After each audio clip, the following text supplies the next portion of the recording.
Capítulo 26 de la historia de mi prima Raquel. Volví el sobre a su sitio en la gaveta y eché la llave. Tomé el manojo de llaves y lo puse de vuelta en la mesilla de noche. No me detuve a mirar a Raquel, sumida en el sueño. Me figuro que me sentía más sosegado de lo que lo había estado por muchas semanas. Con una bujía encendida descendí a la planta baja y a la despensa. Sobre la mesa, al lado del fregadero, se hallaba la bandeja con las 2 tazas en que habíamos tomado la tisana. Ambas tazas guardaban todavía los sedimentos. Los examiné a la luz de la bujía. Tenían el mismo aspecto. Metí el meñique entre ellos y los probé. Primero los de la taza de mi prima y después los de la mía.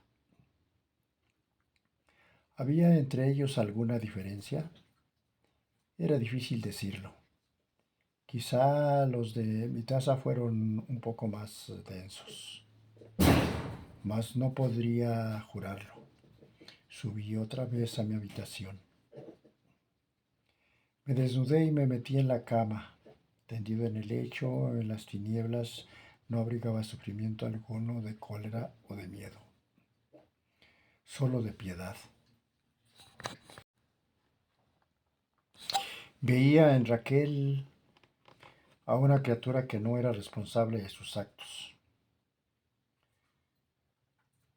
compelida por el hambre que la tenía en su poder, carente a causa de su cuna y de sus circunstancias, de un arraigo sentido de moralidad. Raquel era perfectamente capaz, por instinto y por impulso, de aquella acción. Estaba cierto de que, del modo singular que le era propio, nos había amado a los dos, a Ambrosio y a mí, pero no le éramos imprescindibles. Algo más que un ciego sentimentalismo dictaba después de todo. Sus acciones tal vez la constituían dos almas distintas, se desdoblase en dos, de las que ora predominaba la una y ora la otra. Yo lo ignoraba. Luisa diría que Raquel fue siempre la segunda, ya que desde el principio era todo pensamiento. En todo hecho suyo había existido cierta premeditación. Lo que una mujer ha hecho ya en una ocasión sin ser descubierta, bien puede hacerlo una segunda vez y librarse así de otra carga. El contenido de la carta de Ambrosio ya poco me importaba. No lo tenía yo ahora tan presente como aquel postrer garabato de su mano, del que Reinalde y también Nicolás Kendall habían hecho caso omiso, calificándolo de final del desvarío de una mente enferma. Ella ha acabado por fin conmigo. Raquel, mi tormento. Era yo el único que sabía que Ambrosio había dicho la verdad. Había vuelto, pues, al punto de partida.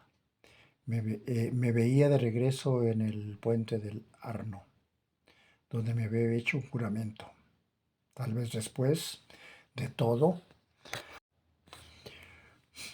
un juramento es cosa en la que no se puede faltar, que debe cumplirse llegada la hora. Y la hora había llegado. El siguiente día era domingo, como todos los domingos precedentes, desde que mi prima llegó de huésped a esta casa. El carruaje vino a la puerta para conducirnos a los dos a la iglesia. El día estaba espléndido y caluroso. Era en pleno verano. Raquel lucía un nuevo vestido oscuro de fina tela delgada y un sombrero de paja, y llevaba parasol. Cuando tomé asiento a su lado y seguimos por el parque, mi prima puso su mano en la mía. En la iglesia, Raquel mostraba un semblante sereno y radiante. Hubiese querido odiarla como la había odiado durante tantos meses sin haberla visto. Sin embargo, ahora no podía experimentar otra cosa que esta singular y terrible compasión. Cuando el coro se marchó y los fieles abandonaban los bancos, Raquel susurróseme al oído. Me parece que hoy deberíamos invitar a comer a Kendall y a los Pascoe, como solíamos hacerlo. Hace mucho tiempo que no les invitamos y podrían llegar a ofenderse. Reflexioné por un instante y luego sentí con breve movimiento de cabeza. O asentí con breve movimiento de cabeza. Mejor sería así. La compañía de nuestros convidados contribuía a salvar el abismo abierto entre mi prima y yo. Y Raquel ocupaba en conversar con sus comensales habituados a mi mutismo y en tales ocasiones. No hallaré tiempo para mirarme y extrañar mi humor. A la puerta de la iglesia poco costó el persuadir a los Pascoe, aunque algo más a los Kendall. Me veré obligado a dejarles luego de terminada la comida, declaró mi padrino. Pero el coche podría volver más tarde por Luisa. El señor Pascoe tiene otra vez que decir vísperas, terció la mujer del ministro. Puede usted venir con nosotros. Se pusieron a trazar complicados proyectos de transporte y en tanto que charlaban observé que el capataz de los trabajadores empleados en la construcción de la terraza y lo que iba a ser el jardín sumergido esperaba a la vera del camino deseoso de hablarme. ¿Qué se ofrece?, le pregunté. Usted perdone, señor Ashley, me respondió. Ayer mismo le buscaba para advertirle que si va usted a la terraza, no cruce el puentecillo que estamos construyendo sobre el jardín sumergido. ¿Cómo? ¿Qué sucede? No es más que un armazón, señor. Mientras empezamos a hacerlo en firme por la mañana del lunes. A simple vista el tablado está bien sólido, pero no soporta ningún peso. Si alguien toma por él con la intención de cruzar al lado opuesto, podría caerse y deslocarse. Gracias, lo tendré presente. Al regresar, mis compañeros se habían puesto de acuerdo y como aquel primer domingo que me parecía ahora tan lejano, nos dividimos en 3 grupos. Raquel y mi padrino irían en el coche de este y Luisa, y yo en el mío. Los Pascoe vendrían en tercer lugar en la Suberlina. Yo seguía pensando en aquella primera ocasión casi 10 meses antes, en aquel domingo de septiembre. En aquella mañana me había impacientado con Luisa, que iba tan erguida y orgullosa, y le habían prestado escasa atención de aquel día en adelante. Luisa no había variado y era aún fiel amiga mía. Cuando alcanzamos la cima de la colina, le dije, ¿sabías tú que las semillas de laburno son venenosas? Luisa se volvió a mirarme, a mirarme asombrada. Sí, eso entiendo. Sé que el ganado que las come se muere. Y lo mismo sucede con los niños. ¿Por qué me lo preguntas? ¿Se te han muerto algunas cabezas en la granja de Barton? No, todavía no. Pero Tamlin me habla el otro día Me hablaba el otro día de trasplantar los árboles del invernáculo que penden sobre el prado a causa de las semillas que caen al suelo. Sería prudente hacerlo así. Mi padre perdió un caballo cierta vez hace algunos años porque se comió unas semillas de tejo. Y es cosa que puede suceder tan rápidamente que no es posible hacer nada. Volví atrás la cabeza, los otros vehículos nos seguían. Quiero hablar contigo, Luisa. Cuando tus padres se marchen, terminada la comida, inventa alguna excusa y quédate. Luisa se quedó mirándome, interrogándome con los ojos, mas yo no agregué palabra. Wellington detuvo la marcha frente a la casa. Descendí y ofrecí la mano a Luisa. Nos quedamos aguardando a los demás. Sí, bien podría ser este domingo u otro domingo de septiembre. Hoy Raquel sonreía como sonreía entonces. En aquel domingo era todavía una extraña para mí. ¿Y ahora? Ahora nada suyo me era extraño. Conocía ya lo mejor de sus rasgos y lo peor. Hasta los motivos de todo cuanto hacía, desconcertantes tal vez aún para ella misma. Estos también los presumía. Ahora nada se me ocultaba de lo tocante a ella. Raquel, mi tormento. Esto, observó mi prima sonriendo en reunirnos todos en el vestíbulo. Revive días pasados. Cuánto celebro que hayan venido. Comprendió al grupo entero en una mirada y nos condujo hacia el salón. Afuera el sol caía a plomo sobre los jardines. Un poco de sol los tiene a todos rendidos, observó Raquel, riendo. Para mí no es nada. En Italia tenemos este tiempo durante 9 meses del año. A mí me sienta admirablemente. Vaya, serviré yo a todos. Felipe, no te muevas. Aún eres mi paciente. Sirvió el vino en las copas y nos lo trajo. Cuando llegó al fin a mí, yo fui el único que no bebió. ¿No tiene sed?, me preguntó Raquel. Moví la cabeza de sus manos, no volví a tomar otra cosa alguna. Raquel dejó otra vez la copa sobre la bandeja y con la suya en la mano fue a sentarse en el sofá, junto a Luisa y la señora Pascoe. Me encantaría visitar a Florencia, declaró María Pascoe con los ojos muy abiertos. Raquel se volvió a ella y dijo, bueno, tendrás que hacerlo el año próximo y vendrás entonces a vivir conmigo. Todos ustedes habrán de venir a hospedarse conmigo, uno tras otro.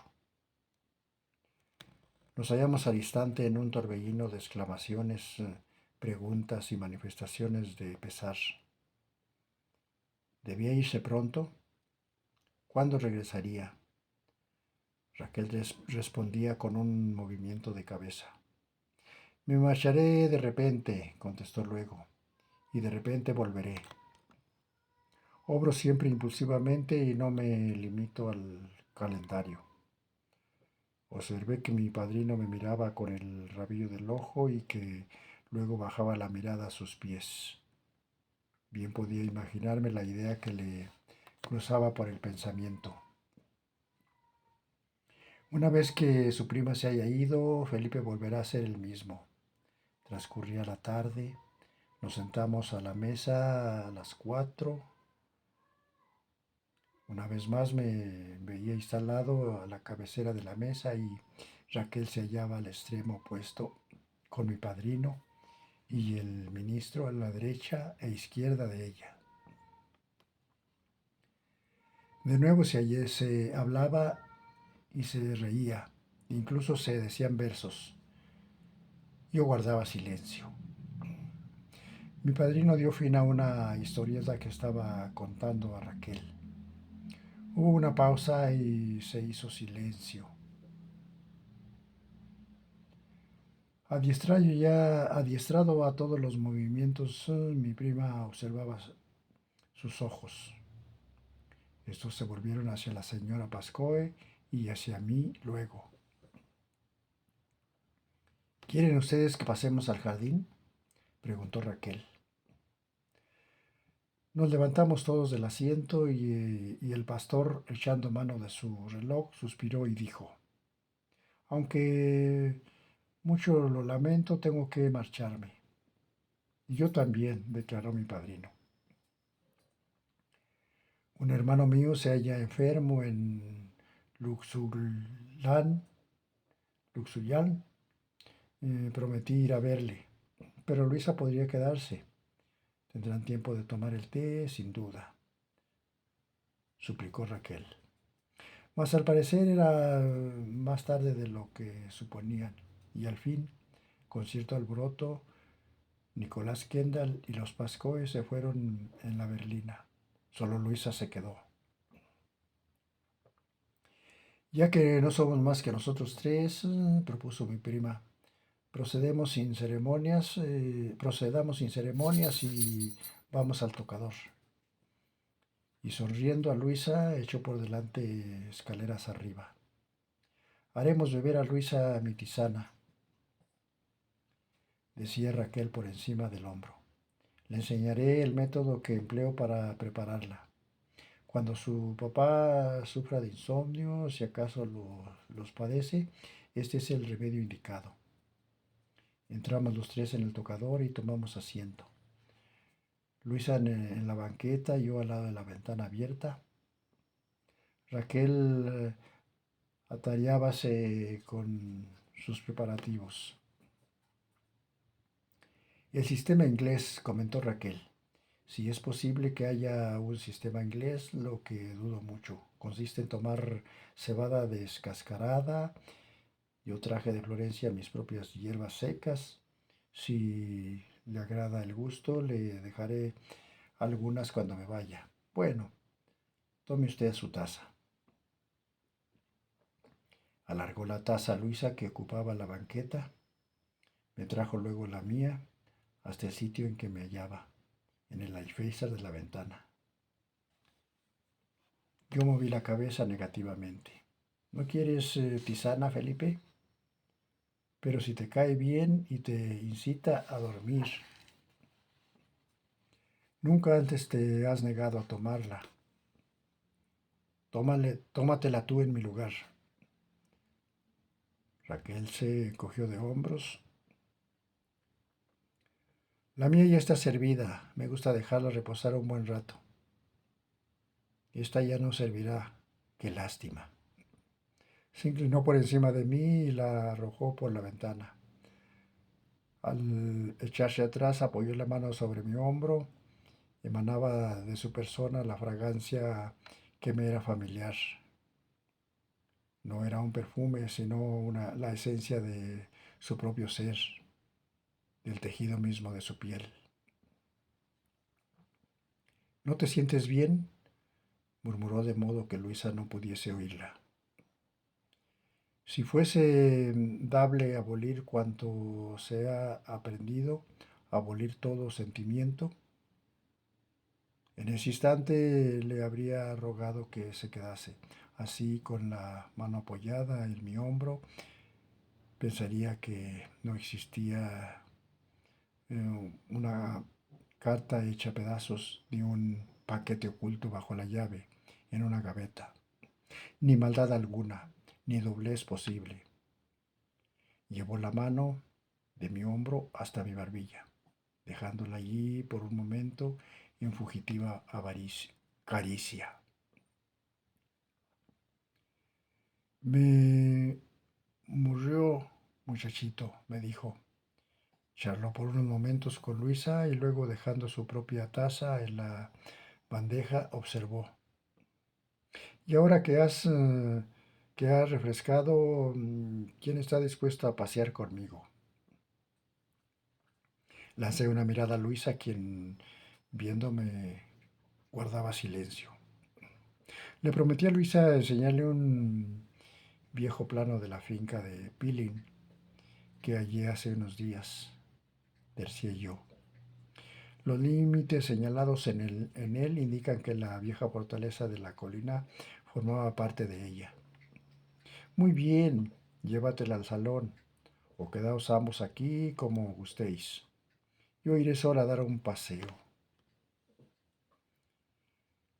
Y se encaminó canturreando un sonecillo al dormitorio azul. Quédate aquí, dije a Luisa en voz baja. Bajé y fui al despacho, pues era cierto que existía un viejo plano que guardaba yo en algún rincón. Lo encontré en un legajo y regresé cruzando el patio. Cuando alcanzaba yo la parte lateral que, eh, contigua al salón, comunicaba al jardín, Raquel salía dispuesta a dar su paseo. No llevaba sombrero, pero sostenía en la mano el quitasol abierto. No tardaré, me dijo. Subiré hasta la terraza. Quiero ver si una estatuilla quedará bien en el jardín sumergido. Ten cuidado, le dije. Vaya, ¿de qué? Se detuvo junto a mí con el parasol apoyado sobre el hombro. Ten cuidado, agregué pausadamente, de no andar al sol. Raquel echó a reír y se alejó de mí. La vi cruzar el césped y trepar los peldaños hacia la terraza. Volví a entrar en la casa y tomando con ligereza escaleras arriba llegué al tocador. Luisa me esperaba allí. Necesito que me ayudes, le dije lacónicamente. No tengo tiempo que perder. Luisa se levantó del asiento con una pregunta en los ojos. ¿De qué se trata? ¿Te acuerdas de la conversación que tuvimos hace unas semanas en la iglesia? Luisa sintió con la cabeza. Pues bien, tú tenías razón y yo estaba equivocado. Pero no hablemos de eso ahora. Sospecho cosas peores, aunque necesito hallar pruebas fehacientes. Yo creo que Raquel ha tratado de envenenarme y que lo mismo hizo con Ambrosio. Luisa nada replicó, abrió los ojos espantada. No importa cómo lo descubrí, pero puede ser que hallemos la clave en una carta de Reinaldi S. Voy a registrar su escritorio hasta encontrarla. Cuando aprendiste francés, estudiaste también algo de italiano. Entre los dos podremos hacer un ensayo de traducción. Ya me hallaba registrando la escribanía con mayor minuciosidad de lo que había podido hacerlo la noche anterior y a la luz de la bujía. ¿Por qué no advertiste a mi padre? Si tu prima es culpable, él podría acusarla con mayor energía que tú. Porque necesito pruebas. Allí había unos papeles sobre sobres apilados cuidadosamente. Aquí recibos y facturas que habrían podido alarmar a mi padrino si los hubiese visto, pero que a mí poco me importaban en la fiebre que me poseía, por descubrir lo que buscaba. Probé de nuevo en la pequeña gaveta que encerraba el paquete. Esta vez no estaba echada la llave. La abrí de un tirón y la encontré vacía. El sobre había desaparecido. Esto podría constituir una prueba adicional, pero Raquel había tirado mi tisana. Yo seguía abriendo las gavetas. Luisa se hallaba a mi lado, las cejas contraídas por la ansiedad. Debías haberte esperado, observó. Lo que haces no es prudente. Debías haber esperado a hablar con mi padre, que podía haber procedido legalmente. Lo que estás haciendo es lo que podría hacer cualquiera, un ladrón vulgar. La vida y la muerte no esperan a proceder legalmente. Mira, ¿qué es esto? Arrojé a Luisa una larga lista de nombres. Aparecieron algunos en inglés, otros en latín, otros en italiano. No estoy segura, replicó ella, pero me parece que es una lista de hierbas, plantas. La escritura no es muy clara. Trataba de descifrarla mientras yo vaciaba las gavetas. Aquí no hay nada que hable de venenos, declaró Luisa al fin. Yo continuaba registrando la escribanía. Encontré una carta del banco. Reconocí la escritura del señor Coach. Ya ciego y arrebatado, abrí la cubierta y decía: Estimada señora, damos a usted las gracias por la devolución de las alhajas de la colección Ashley, las cuales, según sus instrucciones, como se propone usted abandonar el país en breve, deberán quedar bajo nuestra custodia hasta el día en que su heredero, el señor Felipe Ashley, pueda tomar posesión de ellas. Suyo respetuosamente, Heriberto Koch. Volví la carta a su sitio, presa de súbita angustia. Cualquiera que fuese la influencia de Rinaldi, algún impulso nacido de su propia Raquel le había dictado aquella última acción. Ninguna otra cosa había que tuviese interés. Había registrado cuidadosamente cada una de las gavetas, hurgado en todas las casillas. Desconcertado, frustrado, me encaré de nuevo con Luisa. No está aquí. ¿Has buscado en la carpeta? Preguntó dudando. Como un necio, había puesto la carpeta sobre una silla sin imaginar por un momento que en sitio tan evidente podía ocultarse una carta secreta. La cogí y con ella en la mano, en el centro, entre dos hojas de papel en blanco, descubrí el sobre procedente de Plymouth. En él estaba todavía la carta. La arranqué de la cubierta y se la pasé a Luisa. Esta es. A ver si consigues descifrarla. Luisa bajó la vista al papel y enseguida me lo devolvió. Pero no está en italiano. Léela tú mismo. Leí la carta, solo tenía pocas y breves líneas. Rinaldi había prescindido de toda ceremonia como yo lo había propuesto, mas no en la forma como lo imaginaba. La carta no tenía principio y decía: ya que te has vuelto más inglesa que italiana, te escribo en el que es tu idioma por adopción.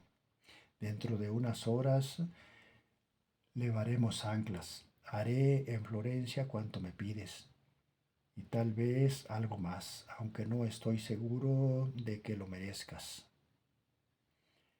La quinta al menos te estará aguardando, así como los criados. Cuando al fin te resuelvas arrancarte de aquí, no te demores demasiado. Nunca he tenido mucha fe en esos impulsos de tu corazón y de tus sentimientos.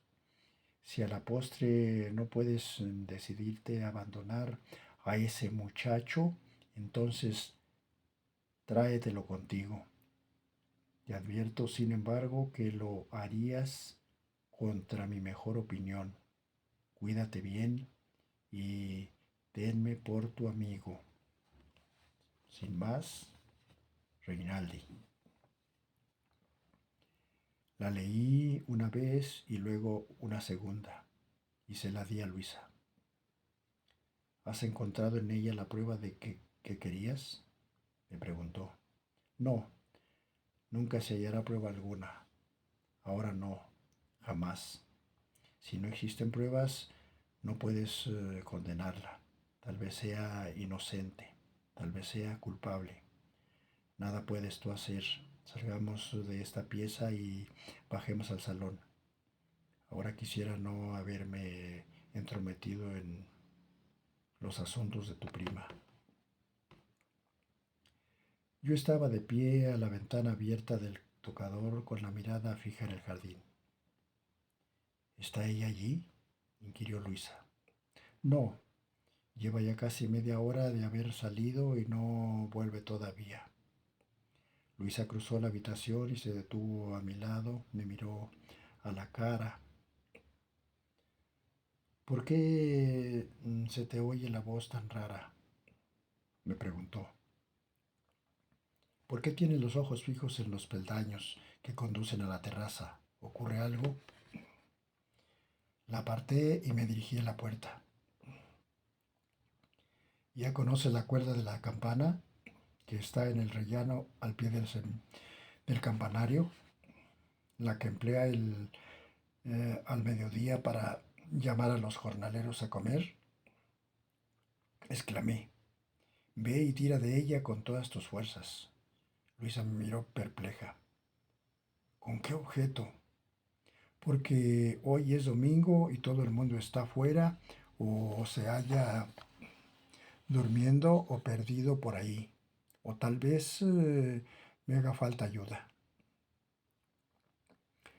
¿Ayuda, dices? Sí. Puede ser que Raquel haya sufrido un accidente. Luisa se quedó mirándome. Sus ojos tan grises, tan francos, escudriñaban mi semblante. ¿Qué es lo que has hecho?, exclamó. Y el temor la ganaba, y con él la convicción también. Yo le volví la espalda y abandoné la pieza. Eché a correr escaleras abajo, a través del jardín y hacia el sendero que llevaba hasta la terraza. No se veían señales de Raquel. Al lado de las piedras y de la argamasa y la pila de tablas que había encima del jardín, sumergido, los dos perros estaban inmóviles. Uno de estos, el más joven, vino a mi encuentro. El otro se quedó donde estaba, cerca del montón de argamasa. Descubrí las pisadas de Raquel en la arena y la cal, y su quitasol abierto todavía, caído a un lado. De pronto la campana empezó a tañer en la torre del reloj de la casa. Repicaba, incesantemente. Y en el día callado y apacible, la voz de la campana debe haber atravesado la campiña hasta el mar de tal suerte que incluso los que estuviesen de pesca en la bahía la habrán oído también. Alcancé la orilla del muro levantado sobre el jardín hundido y llegué al punto en que los obreros habían iniciado la construcción del puente. Parte de la constructora subsistía aún y colgaba en el aire, grotesca y espantosa, como una escala de cuerda. El resto había rodado al fondo. Descendí hasta donde Raquel yacía entre los tablones y las piedras. Le tomé las manos entre las mías. Las tenía heladas. Raquel, le dije y repetí. Raquel. Allá arriba los perros empezaron a ladrar y el repicar de la campana llegaba aún más fuerte. Raquel abrió los ojos y me miró. En un principio con dolor, creo, luego con expresión de perplejidad y finalmente, o así me pareció, reconociéndome. Con todo aún entonces me hallaba equivocado. Me llamó Ambrosio. Yo permanecí con sus manos entre las mías hasta el momento en que murió. En otro tiempo había la costumbre de ahorcar a los criminales en 4 recodos. Ya no, empero. Son las mismas palabras que empiezan con que empieza esta historia. La repito. En otro tiempo había la costumbre de ahorcar a los criminales en 4 recodos. Ya no, empero. Bueno, este es el final de la historia de mi prima Raquel. Tómense su cafecito, no se les vayan a atorar las galletas con la impresión. Se ha terminado la historia de mi prima Raquel.